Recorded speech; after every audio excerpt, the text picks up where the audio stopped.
This video is a quick look at using Blocksi. So navigate to teacher.blocksi.net. Once you're there, I recommend logging in through Clever, the C button down here at the bottom. You'll search for your school name or Weber School District.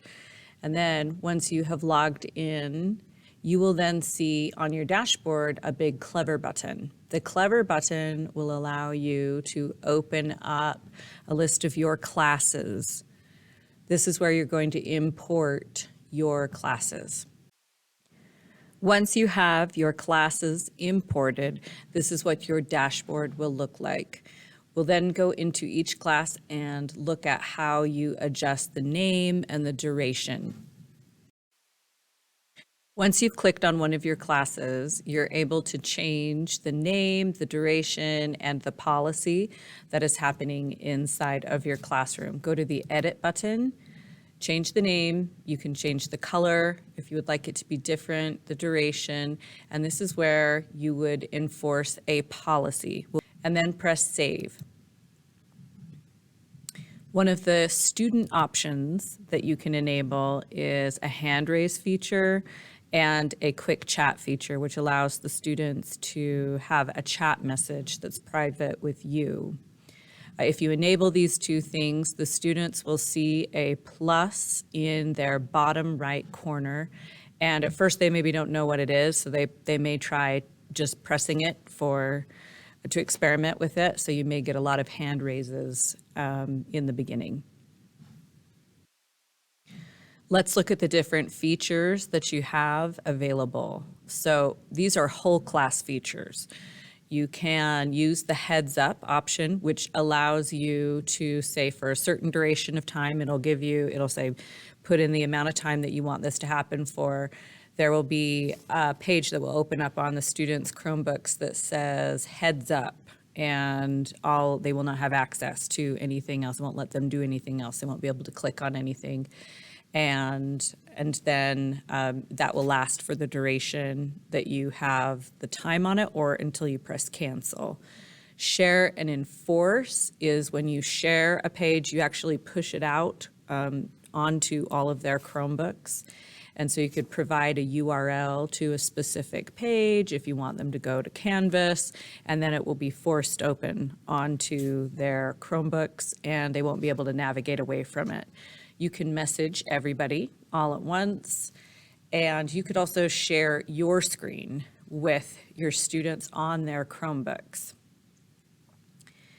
You also have this assessment feature that allows you to lock the kids into a quiz that is inside of Canvas or some other testing environment. As long as as the test is going on, the students won't be able to do anything else with their Chromebook while that's going on. To start the class, you press Start. You can also press Stop if you decide for some reason that you need to stop class early, the schedule's different, or if you just no longer want the monitoring on. If you're in the middle of a session and you need to allow a URL that you have blocked through one of your filters, then get the URL and put it into allowed URLs.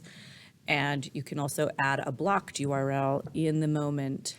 And by clicking the box that says keep the URLs on the next session, it's going to keep them in there. Individually, on the day-to-day, what you'll see with kids inside of your classes is you'll see their screen as long as they are in class and their Chromebook is on. You're going to see what they're looking at. It's going to show you the number of tabs that they have, and you can click on each of the links and then open it up if you want to. It'll have a pop-up that will say, do you want to block this? Do you want to go to the page? Do you want to just close the tab? Or do you want to allow that to the allowed list? So it lets you do any one of those 4 features. Then across the bottom, you can take a screenshot of that student's Chromebook. You can force something out just to them You can give them a heads up by just that one student. You can message them privately, or if you really like what they're doing over here and you want all the other kids to see it, you can press the share button right here and it will project that student's screen onto all of the other students' screens. And if you need in the moment to exclude someone from the policy, the on-off button at the top is a good way to do that. This works well if it's an advisory situation where we have students being requested to some places and being received in other places. You can exclude them from your policy when they're no longer inside of your room. To make a policy, in your dashboard, go over to where it says filters, and then it's going to, in each one of these sections, it's going to ask you to create the filter. So first type in something, type in the name of your filter. I just put my own name, so I know that it's the Broberg settings, but you may want to have, a test day set of feature or filters and then a more like a workday set of filters. So you can make as many of them as you would like to and have multiple policies. The filters make up your policy. So we start here, we do the little building blocks that are then going to create the policy. So inside of the filter, you open it up once you have put something down, and then it lets you expand out each one of these sections. And you can say that you either want things blocked, or you want them allowed, or you want there to be a warning that comes up when the student tries to get to it. Once you've made your selections, just press save.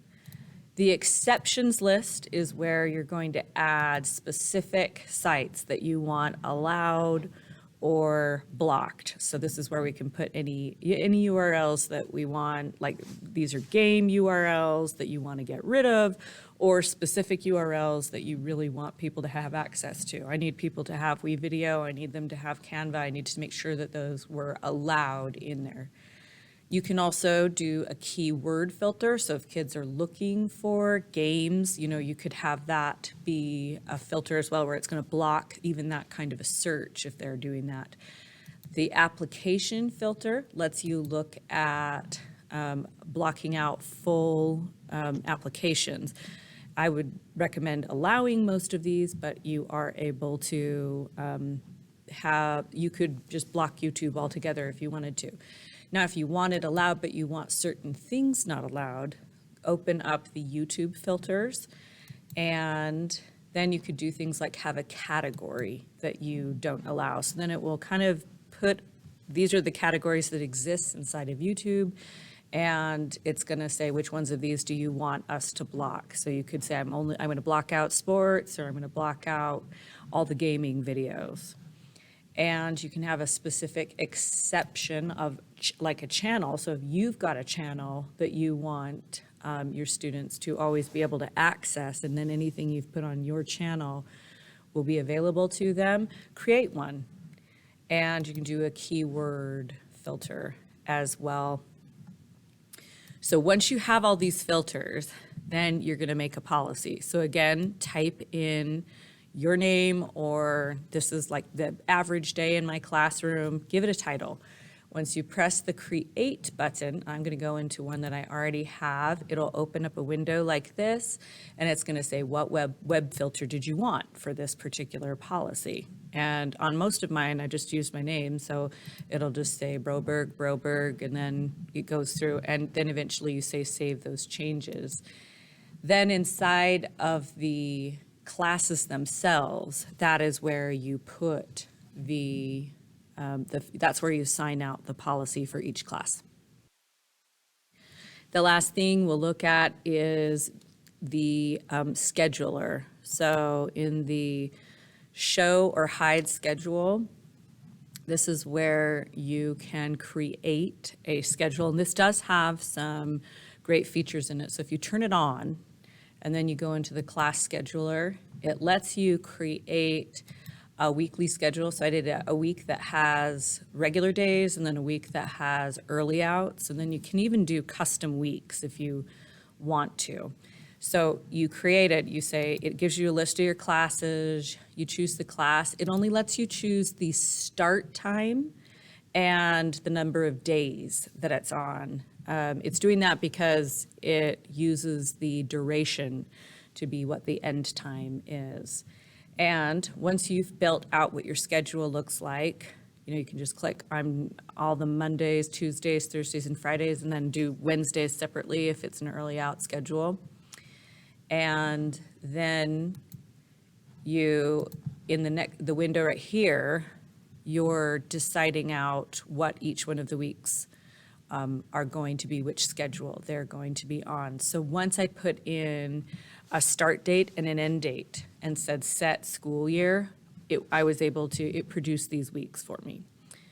And then I was able to say, now I have a week A or a week template and a B week template. I could say, these are the ones I want to be A, and then click on the weeks. And it gives you the dates right there so you know what's going on, and then it shows you. And if there are weeks like this is Christmas break and this is Thanksgiving, so you may not want them on there. And I would recommend that when we're not actually in school, just turning off your scheduler, and then it's not going to be trying to monitor their Chromebooks over Christmas break.